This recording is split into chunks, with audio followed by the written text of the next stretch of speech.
देश के महानतम प्रधानमंत्री चौधरी चरण सिंह जी के जन्म शताब्दी समारोह पर किसान दिवस 23 दिसंबर 2023 को किसान दिवस पर राष्ट्रीय संगोष्ठी और किसान सम्मान समारोह के मुख्य अतिथि के रूप में मालपुरा टोडा रायसिंह के लगातार तीसरी बार के विधायक सम्माननीय श्री कन्हैयालाल जी चौधरी साहब से विनम्र निवेदन करूंगा कि सर पधारें और किसान समुदाय को किसान दिवस पर किसानों की बात किसानों के द्वारा किसानों के लिए समर्पित करें। आदरणीय कन्हैयालाल जी।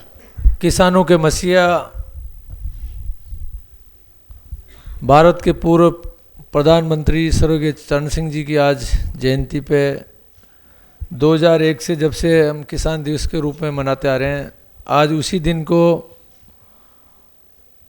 अविका नगर के अंदर जहां हमेशा किसानों के भले की जो बातें होती है, किसानों के भले के लिए पिछले 60 वर्षों से ये संस्थान काम कर रहा है। आज हम सब मंच पे विराजमान इस संस्थान के डायरेक्टर आदरणीय तोमर साहब, जिन्होंने पिछले जब से मैं राजनीति में आया कहीं ना कहीं किसानों का भला के लिए, किसानों की चर्चा करने के लिए आपके बीच में आते रहते हैं। और आप जब से आपने ये जिम्मेदारी संभाली, बहुत कुछ बदलाव लाने की हम पूरा प्रयास कर रहे हैं, आप प्रयास कर रहे हैं, इसके लिए मैं धन्यवाद भी आपको देता हूँ किसानों की तरफ से। आज हमारे बीच में जिस तरह से हमारे देश के प्रधानमंत्री मोदी जी जिस तरह से देश को आगे बढ़ाने के लिए, जहां हमारा देश 2014 में 11वें स्थान पे विश्व में आर्थिक रूप से था, आज हम 5वें स्थान पे आ गए। और आज नई नई टेक्नोलॉजी से जिस तरह से अभी विशेषकर जो संस्थान इफको, जिसके द्वारा पूरे भारत के अंदर खाद का वितरण किया जाता है, और राजस्थान में इसके मैनेजिंग डायरेक्टर के रूप में जो काम कर रहे हैं आदरणीय मान साहब, और जिन्होंने पिछले वर्षों से जॉब नेवर से लेके हर जगह पे अपना काम किया, किसानों के भले का काम किया, आदरणीय सेपट साहब, जिन्होंने किसानों के साथ साथ अपने परिवार को भी, बच्चों को अच्छा ज्ञान दिया, अच्छी शिक्षा दी। आज जिस तरह से कर्नाटक के अंदर दोनों हस्बैंड वाइफ आज एक इंडियन पुलिस सर्विस में जो आज जॉब कर रहे हैं, कि बहुत भाग्य की बात है जिनका बेटा और बेटी कोई IAS IPS बन जाते। तो ऐसे भाग्यशाली जो किसानों के बीच में आज हमें देने के लिए आए, बहुत बड़ी चीज़ है। हमारे बीच में इनके अध्यक्ष तो हमारे सेपट साहब है, मंडीवाल जी इनके सेक्रेटरी के रूप में किसान फोरम का जो किसानों का भला के लिए जो हमेशा एक चर्चा करते हैं, उस रूप में ये काम कर रहे हैं। हमारी बहन जी, जिस तरह से आप लोगों ने भी देखा किस तरह से हमारी महिलाएं आगे बढ़ती है। हमारे महरिया जी, जिन्होंने एक मजदूरी करते हैं, उन्होंने आपके बीच में चर्चा करी। आदरणीय हमारे गुजर साहब, और सामने सभी विराजे जिनके लिए ये दिवस मनाया जाता है, किसान दिवस। सबसे पहले आपको इस किसान दिवस की बहुत बहुत हार्दिक शुभकामनाएं। और जिस तरह से आप सब लोगों ने मेरे को भी आशीर्वाद दिया, आपकी सेवा करने का मौका दिया, इसके लिए मैं भी मेरी तरफ से मैं आपको धन्यवाद भी देना चाहता हूं कि आप लोगों ने मेरे को, क्योंकि 10 साल में कहीं ना कहीं आदमी से गलतियां भी हो जाती है, सारी हो जाती है, फिर भी आप सब लोगों ने मेरे को, आपको पुनः मेरे को सेवा करने का मौका दिया। और मैं आपको विश्वास दिलाता हूं कि जिस तरह से मेरे से पूर्व वक्ताओं ने कोई कृषि मंत्री, कोई सारी बातें की, मंत्री बनना नहीं बनना ये सब ऊपर वालों का काम है। बाकी मैं विधायक के रूप में आपको विश्वास दिलाता हूं कि जो वादे मैंने आपके बीच में किए किसानों के भला के लिए, और सबसे बड़ी जो यहाँ पे एक बात है कि हमारे यहाँ पानी आना चाहिए, हमारे खेतों में पीने का पानी हो, खेतों के लिए सिंचाई का पानी हो, ये सारी जो चीज़ें हमने आप लोगों के बीच में वादा किया था। और पिछले 5 वर्ष से जब से इस पर राजनीति हो रही थी और किसानों के साथ जो कुठाराघात किया था, आज मैं इस मंच के माध्यम से सभी पत्रकार बंधु भी मेरी बात को सुन रहे हैं। सबसे पहले तो मैं आपको एक खुशी देना चाहता हूँ कि हमारे देश के प्रधानमंत्री मोदी जी, हमारे पूर्व मुख्यमंत्री वसुंधरा जी ने जो योजना बना के भेजी थी, आने वाले 2 महीने में ईस्टर्न राजस्थान कैनाल प्रोजेक्ट, जो हमारे पार्वती, कालीसिंध, चंबल और बनास को जोड़ते हुए, और उस योजना में मैंने जो भागीदारी निभाई, किस तरह से टोंक जिले के विशेषकर मेरे मालपुरा के सभी बांध, छापरवाड़ा और मासी बांध को पुनर्जीवित कैसे करें, इनमें पानी कैसे आए, ये योजना का भाग मैंने उसमें जोड़ा था। और बहुत जल्दी 2 महीने के अंदर अंदर इस पे हम काम चालू कर रहे हैं। बहुत जल्दी इसको राष्ट्रीय योजना घोषित करा रहे हैं। क्योंकि मैं अभी 5 दिन पहले जब मैं दिल्ली गया था तो हमारे आदरणीय जल संसाधन मंत्री, केंद्रीय जल संसाधन मंत्री गजेंद्र सिंह जी से मैंने बात की, तो उनके हाथ में कागज ही था। मैंने जाते ही पहला प्रश्न ये किया कि मेरी ERCP का क्या होगा, पहले आप तो इस पे काम करो। मैं मेरे को कोई मंत्री पद चाहिए, कुछ नहीं चाहिए, सबसे पहले मेरे किसानों के भला के लिए इस पर क्या आप काम कर रहे हो। उन्होंने यही कहा कि कन्हैया जी चिंता मत करो, ये मेरे हाथ में, आज मैं गृह मंत्री जी से इसी पे चर्चा करें, बहुत जल्दी इसको हम लागू करें। ये बहुत बड़ी खुशी की बात है हमारे। इसके साथ साथ बहुत सी बातें हो रही थी, विशेषकर नैनो यूरिया, सारी चीज़ें आ रही थी। मैं तो 2 ही चीज़ें आपसे पूछना चाहता हूँ कि सबसे पहले तो क्या अपन बेड के जो इनाम लेने के लिए आए हैं या जिम में जावा के लिए आए हैं, जो पहले तो कोई सुनवा के लिए भी आए हैं, जो कोई समझने के लिए आए हो, पहले मेंटली तैयार तो हो क्या आप। सारी बातें वैज्ञानिक की भी बातें करेंगे, मानसा भी बातें सुने, हमारे बहन जी ने भी आपको सारी बताई। बाकी इसके लिए केवल वहाँ से भाई आज तो ईकानगर जानी चाहिए भाई उड़न है, आज आपन वो भी मिलेला, डोले भी मिलेली, आज कुछ बेड़े भी मिलेली, और थोड़ी देर जिम जिमार आ जाऊँगा, नींद लेवा के लिए आया हो या कोई आपने कुछ समझवा की भी आई। पहले तो ये तैयार है कि नहीं हमारा दिमाग, पहले तो इस पर तो अपन बात करें।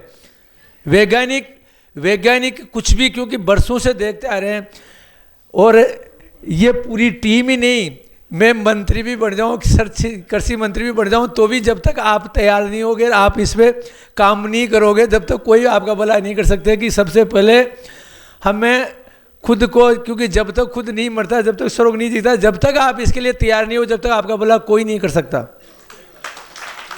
पहले तो ये तैयारी करें कि मैं 10 साल से जब भी आपके बीच में आता हूँ, मैं सीधा प्रश्न करता हूँ कि केवल अपन देख के यार कोई चीज़ है संभव नहीं है धरती में, और किस खेती से ज़्यादा कोई बड़ा आदमी नहीं हो सकता जिसके पास खेती है, आने वाले समय में वो सबसे बड़ा सेठ होगा।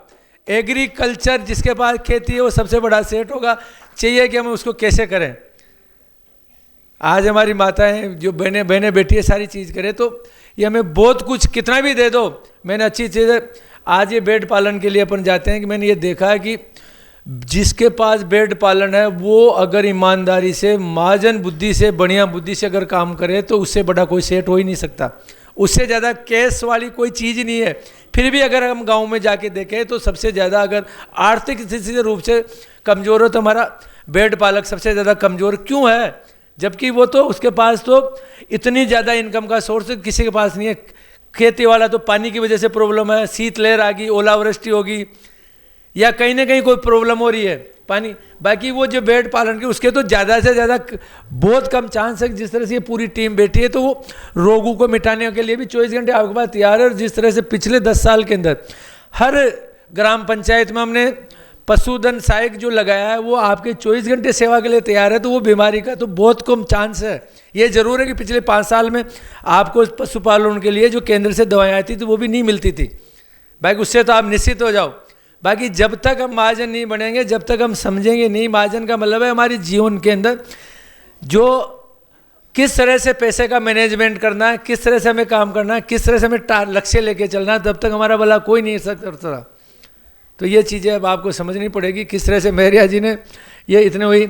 मेहरिया जी मैं आपसे कहना चाहता हूँ कि आपने मिनी इजराइल तो बना दिया, कहाँ गए मेहरिया जी? आपके क्षेत्र को मिनी इजराइल बना दिया। बाकी हमारे यहाँ भी बहुत से लोग हैं जिन पूरा फायदा लेते हैं। 270 रुपये का यूरिया, 2500 रुपये का, 2000 का यूरिया आता है, उसको वो कहीं ना कहीं दूसरी जगह लेके वो गाड़ियों में डालने की यूरिया में बेच रहे हैं।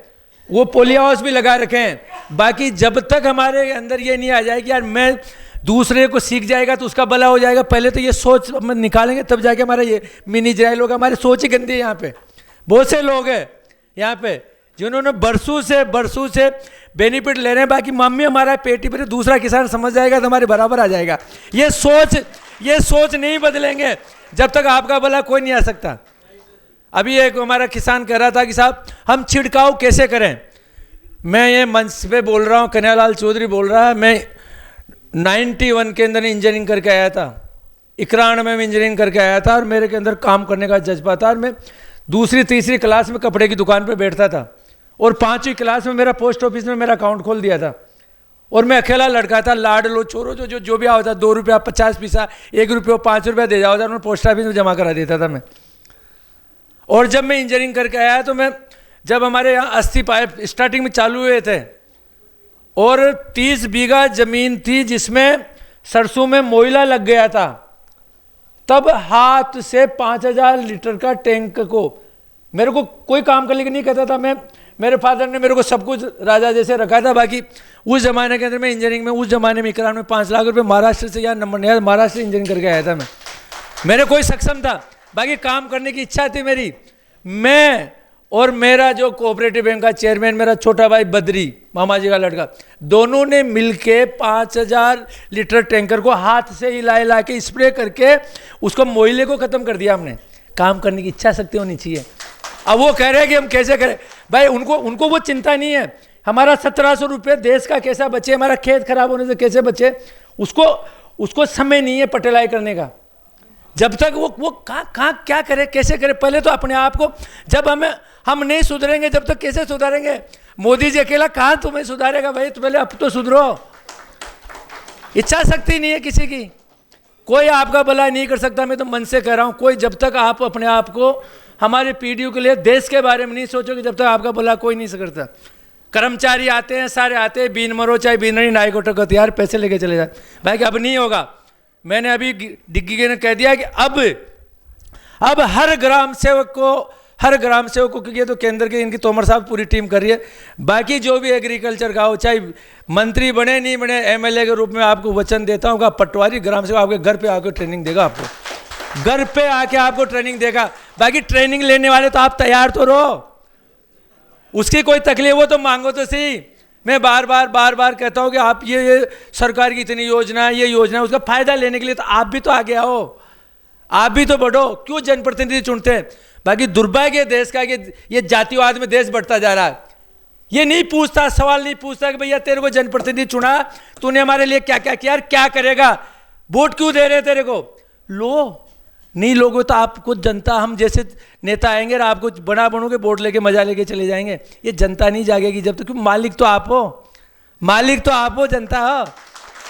आपके पैसे से ये वैज्ञानिक को तनख्वाह मिल रही, तो मालिक तो आप हो, इनका फायदा आपको लेना है यार, किससे लेंगे? बाकी ये सोच कब बदलेगी? कोई आता है किस नाम से लेके चला जाता है और बाद में ठीक जैसे आप जी में आज नुक्ता में चल रहा, उड़ी चल रहा, चले खत्म हो गया। कैसे सुधारेंगे? कब तक ट्रेनिंग देते हैं? कितना खर्चा होता है, ये खर्चा कितना होता है, ये आपको समझना पड़ेगा। भाई मैं तो सीधी बात है, हम आप लोगों ने, मैं आपका सेवक बना के दिया है, 5 साल तक आप ईमानदारी से मेरे को जितना गुड़कार बाहो ताकि जैसे जान बाहो दादा बनने का बा और बलो करो ताको, ये हम ईमानदारी से आपका ये वचन देते हैं। इससे ज़्यादा हमारे पास कुछ नहीं है। तुरंत जनता ये बदल देती है कि हमें तो मज़ो ना आए हो। जब तक आप स्टेबिलिटी नहीं करेंगे, जब तक आप लोगों को उसका पर्सन नहीं करेंगे, 100% कहीं ना कहीं गलती होगा। जनप्रतिनिधि चुन के भेजते तो 100% वो भी गलती करेगा। आप जैसे जागरूक आदमी हमेशा चाहिए, प्रसन्न करो आके। अगर मैं वो भैया से कहना चाहता हूँ, कभी मेरे पास हो सकता है नहीं हो, कहीं हो तो पास में आ जाता। मैं तो जहाँ फ़ोन करते तो वहाँ गाँव में 24 घंटे गाँव में घूम, मेरे से ज़्यादा कोई, मेरे को नहीं लगता कोई आपके गाँव में कोई घुमाओ। तो आप सब लोगों ने को यही कहना चाहता हूँ कि जब तक हम नहीं जागेंगे, जब तक कोई भी वैज्ञानिक, कोई भी जनप्रतिनिधि, कोई भी आपका भला नहीं कर सकता। सबसे पहले हमें समझना पड़ेगा कि हम क्या काम करें, हमारा परिवार के प्रति क्या दायित्व है, देश के प्रति क्या दायित्व है। जब जाके हमारा देश का और हमारा परिवार का भला होगा, यही मैं आपसे कहना चाहता हूँ। आप सब लोग पधारे, सबका मैं पुनः बहुत दिल से धन्यवाद देना चाहता हूँ कि आप लोगों ने मेरे को भी सेवा करने का मौका दिया। इसके लिए आप सब लोग बहुत बहुत धन्यवाद। राम राम साहब।